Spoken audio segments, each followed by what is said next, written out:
حضرت ابو موسیٰ اشعری رضی اللہ تعالیٰ عنہ بیان فرماتے ہیں، صحیح ابن حبان کی حدیث ہے 6189، حضرت ابو موسیٰ اشعری صحابی رسول رضی اللہ عنہ بیان فرماتے ہیں کہ ہمارے آقا علیہ الصلوۃ والسلام ارشاد فرماتے ہیں کہ جب بھی صبح ہوتی نا، روز صبح کے وقت شیطان اپنے چیلوں کو بھیجتا ہے، بث جنودہ، اپنے چیلوں کو بھیجتا ہے ڈیوٹیوں پر، اور کہتا ہے من اخذل اليوم مسلما البسته التاج، جو میرا چیلا آج کسی مسلمان کو خوب ذلیل کرے گا، میں اسے شام کے وقت جب واپس آئے گا نا، وہ تو میں اسے تاج پہناؤں گا، اس کے سر پہ کیا رکھوں گا؟ تاج۔ کون کہتا ہے؟ شیطان کہتا ہے، ابلیس کہتا ہے۔ سرکار فرماتے ہیں فیجیء ھذا، فوج ان کی چلی جاتی ہے، صبح صبح سارے چیلے چمچے سب چلے جاتے ہیں شیطان کے، ابلیس کے۔ جب شام کو یہ واپس آتے ہیں تو ایک آ کر کہتا ہے کہ میں نے آج ایک میاں اور بیوی کے درمیان طلاق کروا دی ہے۔ میں نے پچھلے جمعے ایک حدیث عرض کی تھی نا، میاں اور بیوی کے درمیان طلاق کروا دی، تو شیطان اس بندے کو سینے سے لگا لیتا ہے۔ یہ یہاں پر ہے کہ شیطان اس بندے کو تو سینے سے لگا اور تعریف بھی کرتا ہے کہ تو نے بڑا کام کیا ہے، لیکن اس حدیث میں ہے کہ جس وقت وہ کہتا ہے نا کہ میں نے میاں اور بیوی کے درمیان طلاق کروا دی ہے، تو کہتا ہے یوشک ان یتزوج، خوش بڑا ہوتا ہے، اور اس حدیث کے مطابق اس بندے کو سینے سے بھی لگاتا ہے، تو نے بڑا کام کیا ہے، لیکن کہتا ہے پھر بھی کیا ہے، یہ بندہ نیا نکاح کر لے گا، یہ بندہ نئی شادی کر لے گا، اس کا پھر رشتہ قائم ہو جائے گا، تو نے بڑا اچھا کام کیا ہے، مگر پھر بھی اگلے بندے سے کہتا ہے تو بتا تو نے کیا کیا ہے۔ وہ آ کے کہتا ہے لم ازل بھی حتی عق والدیہ، میں آج بندے ایک کے پیچھے پڑا، ایک جوان کے پیچھے پڑا، اور میں نے اسے آج اتنا بھٹکایا، اس کا دماغ اتنا خراب کیا کہ بالآخر وہ بندہ اپنے ماں باپ کا نافرمان ہو گیا۔ ماں باپ کی نافرمانی اس نے کر دی، نافرمانی کر دی، حق والدیہ۔ تو وہ کہتا ہے یوشک ان یبرہما، یہ بھی ٹھیک ہے پر یہ بہت بڑا کمال نہیں ہے، کیونکہ ایک بار نافرمانی کر دی، ہو سکتا ہے بعد میں اپنے ماں باپ کو وہ منا لے، معافی مانگ لے۔ ٹھیک ہے تو نے بڑا کام کیا، نافرمانی کر، لیکن وہ معافی بھی مانگ سکتا ہے۔ اچھا، اس کی تعریف کر کے اسے سائڈ پہ کر دیتا ہے۔ ایک اور چیلا آتا ہے، اسے وہ آگے کہتا ہے لم ازل بھی حتی قاتلا، میں نے آج ایک بندے کا اتنا دماغ خراب کیا، اتنا غصہ دلوایا، حتیٰ کہ ایک بندے کے دماغ پہ میں اتنا حاوی ہو گیا کہ اس نے دوسرے کو قتل کر ہی دیا، جان نکال ہی دی۔ تو فیقول، اب شیطان کہتا ہے انت تو نے اصل کمال کیا ہے، وَيُلْبِسُهُ التاج، اور اسے بڑی محبت سے اس کے سر پہ تاج رکھ دیتا، تو نے اصل کام کیا۔ یہ یعنی جسے کہتے ہیں نا کہ ہاں تو ہے میرا اصل نائب، کہ میرا جو تاج ہے یا میری جو ذمہ داری ہے وہ اب تیرے سر پہ ہے، کہ تو نے جو ناحق قتل کیا ہے، جو ناحق جان لی ہے کسی بندے کی۔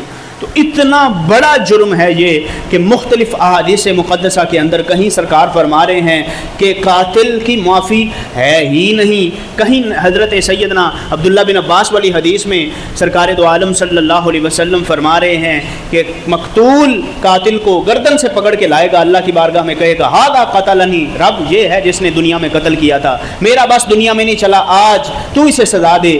تو اللہ تبارک و تعالیٰ فرمائے گا اور تو برباد ہو گیا، یہ فرما کے اللہ فوراً اس کو جہنم میں پھینک دے گا۔ اور تیسری یہ حدیث پاک کہ جس کے اندر شیطان کو سب سے زیادہ یہ بندہ پسند آتا ہے کہ اس کے سر پہ اپنی نیابت کا تاج رکھتا ہے کہ تو میرا نائب ہے، تو نے اعلیٰ کام سر انجام دیا ہے، اس کی تعریف کرتا ہے۔ تو یہ اتنا یعنی اس میں پھر اس بات کو سمجھنا چاہیے کہ اولاد ہو یا بیوی ہو یا کوئی بھی مسلمان ہو، اس کو قتل کرنا یا اس کو سزا دینا یا اس حوالے سے اس کی جان نہ حق اس کو جو ہے وہ قتل وغیرہ کر دینا، یہ اتنا بڑا جرم ہے۔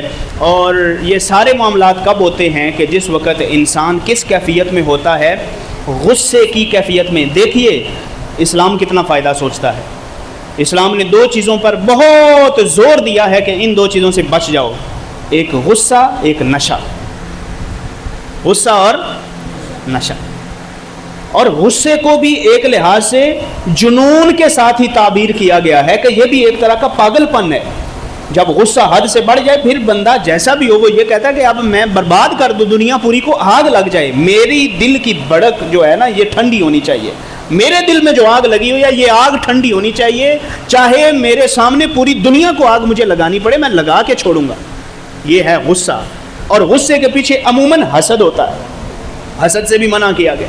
और पहला कत्ल किस बुनियाद पर किया था? काबिल ने हाबिल को हसद की बुनियाद पर। इमाम गजाली लिखते हैं दुनिया का पहला कत्ल हसद की बुनियाद पर हुआ था। इसके पास ये क्यों है? नहीं होना चाहिए। यहाँ से बात आगे बढ़ती है, इसके पास ये नेमत क्यों, रब ने इसको ये क्यों दिया, इसके पास ये नेमत क्यों है, इसको ये स्टेटस क्यों मिला, इसको माशरे में इज्जत क्यों मिली, इसको सलाम क्यों होते हैं, ये ऐसा क्यों है, ये वैसा क्यों है, इसकी फलां बंदा तारीफ़ क्यों करता है। यहाँ से हसद शुरू होता है। हसद से आगे दिल में दुश्मनी जन्म लेती है। दुश्मनी जन्म लेती है तो फिर दुश्मनी की बुनियाद पर आगे मामला कत्ल तक भी पहुँच सकता है। तो इस बात को ज़हन में रखना चाहिए। कोई बंदा भी अपने आप को इससे बरी ना समझे कि यार मेरे ज़हन में तो ये ख्याल आज तक आया ही नहीं कि मैं किसी को कत्ल कर दूं। मैं खुद को शामिल करके सबको ये अर्ज़ करना चाहूँगा कि कोई बंदा हमेशा ये ना समझे कि मेरे दिल में तो कभी भी ख्याल नहीं आया कि मैं किसी को कत्ल कर दूं। ये कैसे हो सकता है? अल्लाह का फ़ज़ल है, मैं बड़ा नरम दिल हूँ। वो पता नहीं कौन लोग होते हैं जो मारने वाले हैं, वो पता नहीं कौन लोग हैं जो कत्ल करने वाले हैं। मेरे दिल में ऐसा ख्याल कभी नहीं आया, मैं ऐसा क्यों करूँगा। नहीं, ये तो सोचें ज़रा, जो कत्ल करते हैं उनके भी तो दो हाथ हैं, दो आंखें हैं, एक ज़बान है, वो हम जैसे इंसान ही हैं।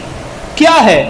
गुस्सा गालिब आ जाता है, शैतान गालिब आ जाता है। हर वक्त तैयार रहना चाहिए। अल्लाह फरमाता है इन्नहु लकुम अदुव्वुम मुबीन या अय्युहल्लज़ीना आमनू ला तत्तबिउ खुतुवातिश शैतान। ए ईमान वालो, कभी भी शैतान के कदमों पर ना चलना, शैतान के पीछे ना चलना। शैतान तेरा खुला दुश्मन है, वो खुला दुश्मन है तेरा, तुझे समझना चाहिए। वो हर वक्त ताक में बैठा हुआ है कि कब इस बंदे को गुस्सा आए और मैं फ़ौरन इस पर हमला कर दूं, मैं फ़ौरन वो गेम चला दूं अपनी जो मैं चलाना चाहता हूं, मैं वो कत्ल करवा दूं जो करवाना चाहता हूं, मैं वो फसाद डलवा दूं जो डलवाना चाहता हूं, मैं वो तलाक करवा दूं जो करवाना चाहता हूं, मैं वो फितना पड़वा दूं इस घराने में, इस ख़ानदान में, इस माशरे में, इस महल्ले में, इस शहर में, इन दोस्तों में आपस में लड़ाइयाँ करवा दूं जो मैं करवाना चाहता हूँ। मगर शैतान भी ऐसे नहीं हमला करता, वो ताक में बैठा होता है मौके की तलाश में। मौका कब देता है इंसान? या गुस्से में या नशे में, गुस्से की हालत में या नशे की हालत में। और हमारा इस्लाम क्या कहता है?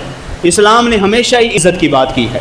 इस्लाम ने हमेशा मुसलमान की इज़्ज़त की बात की है। एक हदीस पाक में है, हज़रत अब्दुल्ला बिन उमर रज़ी अल्लाह ताला अन्हु कहते हैं, मैंने हुजूर को देखा सरकार काबे का तवाफ़ कर रहे, काबा शरीफ का तवाफ़ कर रहे हैं। तवाफ़ करते करते करते करते अचानक हुजूर अलैहिस्सलातु वस्सलाम की निगाह मुबारक पड़ी किस पर? उस काबे पर नज़र पड़ी ना, तो सरकार देख के फरमाने लगे, ए काबा, तेरी बड़ी इज़्ज़त है, तेरी बड़ी शान है, तेरी बड़ी हुर्मत है, तू बड़ा पाक है, तेरे बड़ा मकाम है, मगर अल्लाह की कसम तुझसे भी ज़्यादा एक मुसलमान की हुर्मत है, एक मुसलमान जान की हुर्मत, तुझसे भी ज़्यादा एक मुसलमान जान की हुर्मत है। तो मुसलमान जान की यानी इसका खून, इसकी इतनी इज़्ज़त है।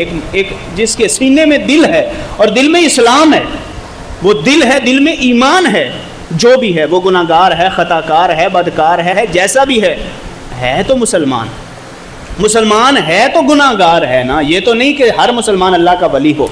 इस्लाम है, क्या हुआ जो गुनाहगार है तो हुजूर का ग़ुलाम, है तो हुजूर से निस्बत रखने वाला, है तो यही ना कि जितना बड़ा भी गुनाहगार होगा जब उनके हुजूर का नाम आएगा तो अदब से सर झुका लेगा। वो यही कहेगा कि हम गुनाहगार तो हो सकते हैं मगर ना हम अल्लाह की शान पर हरफ आने दे सकते हैं, ना अपने महबूब की शान पर हरफ आने दे सकते। कितना दिल दुखता है कि जिस वक्त हमें ख़बरें पहुंचती हैं कि कुफ़ार ने हमारे नबी अलैहिस्सलाम के माअज़ल्लाह कार्टून बनाए, हमारे नबी अलैहिस्सलाम की गुस्ताखियाँ की, तो क्या उस वक्त सिर्फ वली निकलते हैं, एहतजाज में वली निकलते हैं, या एहतजाज या अफसोस सिर्फ वलियों को होता है? नहीं, गुनाहगार से गुनाहगार, नशई से नशई बंदा हो, जैसा मर्जी गंदा बंदा हो, मगर उसे अफसोस ज़रूर होता है कि मैं जैसा भी हूँ मगर मेरे नबी की तौहीन हुई है, मेरा दिल चिर गया। میرے دل کو افسوس ہوا ہے۔ تو اس لیے سرکار دو عالم نور مجسم صلی اللہ علیہ وسلم نے کعبہ کو دیکھ کے کیا فرمایا؟ وہ تیری بڑی شان ہے، تو بڑی حرمت والا ہے، مگر ایک مومن کی حرمت تجھ سے زیادہ ہے، ایک صاحب ایمان کی حرمت جو ہے وہ تجھ سے زیادہ ہے۔ اس لیے سرکار علیہ السلام نے فرمایا ہے کہ ایک ایسے مومن کو قتل کرنا جس کے سینے میں ایمان موجود ہے، یہ اتنا بڑا جرم ہے کہ جن کو مختلف احادیث کے اندر بیان کر دیا گیا ہے۔ اللہ تبارک و تعالی ہمیں اپنے جذبات پر، اپنے غصے پر قابو پانے کی توفیق عطا فرمائے، اور خاص طور پہ ہمیں اپنی جوانیوں میں اپنے جذبات کو کنٹرول کرنے اور ہوش میں رہنے کی توفیق عطا فرمائے، اور حضور کی سنتوں، حضور کی سیرت اور نبی علیہ الصلوۃ والسلام کے اسوہ حسنہ کو دیکھ دیکھ کر اس کی خوشبو لیتے ہوئے زندگی بسر کرنے کی توفیق عطا فرمائے۔ وآخر دعوانا الحمد للہ رب العالمین۔